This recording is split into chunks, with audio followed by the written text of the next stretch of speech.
স্বামীক বিচাৰি এগৰাকী পত্নীৰ হিয়াভৰা কান্দোন। স্বামীক বিচাৰি হাবাথুৰি খাই ফুৰিছে এগৰাকী পত্নীয়ে। ধুলা আৰক্ষী থানাত এজাহাৰ দাখিল। বৰ্তমানলৈ পৰিয়ালে কোনো সংসূত্ৰ পোৱা নাই স্বামী ছাইদুৰ ৰহমানৰ।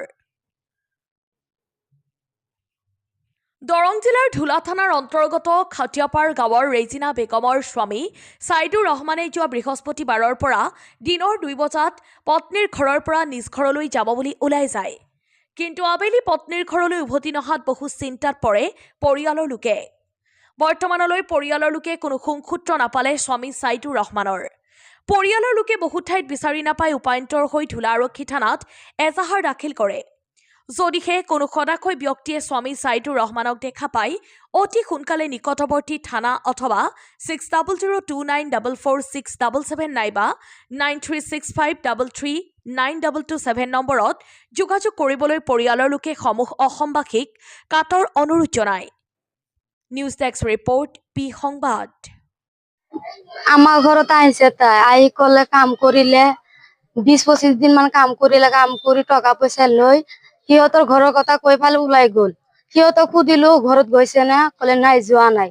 সিহঁতক গম পাইছে ঘৰত যাব বুলি, সিহঁতক মানা কৰিলো নাই ঘৰত আহা নাই। মই তেতিয়া কল কৰিলো, বাৰে বাৰে কল কৰি থাকো মোবাইল সুইচ অফ বুলি দেখায়। সি আমাক কৈ যোৱা নাই ক'ত গৈছে, সিহঁতৰ ঘৰত যাব বুলি কৈছে। ছাইদুৰ ৰহমান হাজবেন্ড হয়। বৃহস্পতিবাৰ দিনত 2টা বজাৰ ঘৰৰ পৰা ওলাই গৈছে। হয় আমাৰ ঘৰত আছিল।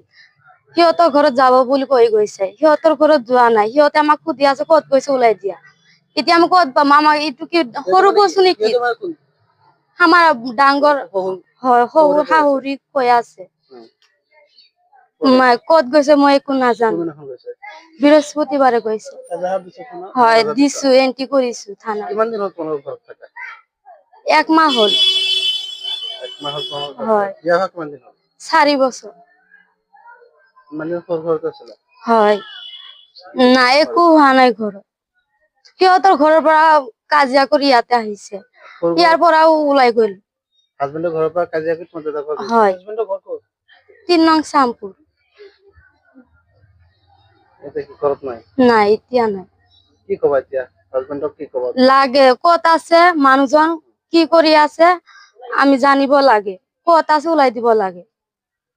সিহঁতক মই জানাও য'ত থাকে তাক লাগে মোক। ক'ত থাকে মোক কৈ দিয়ক। অসমবাসী ৰাইজক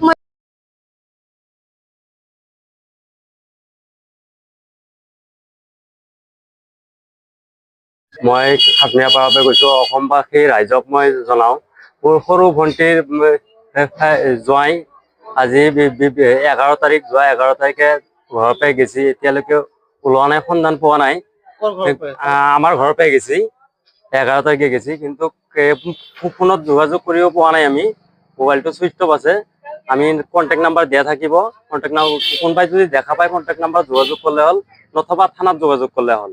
আমি যাই তাতে যাই লৈ আহিম। সৰু ঘৰত আছিল। ইয়াৰ ঘৰ হল 3 নং শ্যামপুৰ। ইয়াত থকা মোটামুটি 1 মাহ হল। ঘৰত কাজিয়া কৰি আহিছিল, ইয়াত আহি থাকি কেনে আকৌ গুচি গেল। ইয়াৰ পৰা সিহঁতৰ ঘৰত খবৰ লৈছে, সিহঁতৰ ঘৰত নাই। সিহঁতো আমাৰ ঘৰত আহিছিল, আহি কৈছে বোলে ক'তো মানুহজন ক'ত লুকাই থৈছে ওলাই দিয়া। ইয়াৰ পৰা কৈ গৈছে আমি ঘৰত যাওঁ, মাকৰ ঘৰত যাম বুলি কৈ ওলাই গৈছে আৰু আহি পোৱা নাই এতিয়ালৈকে।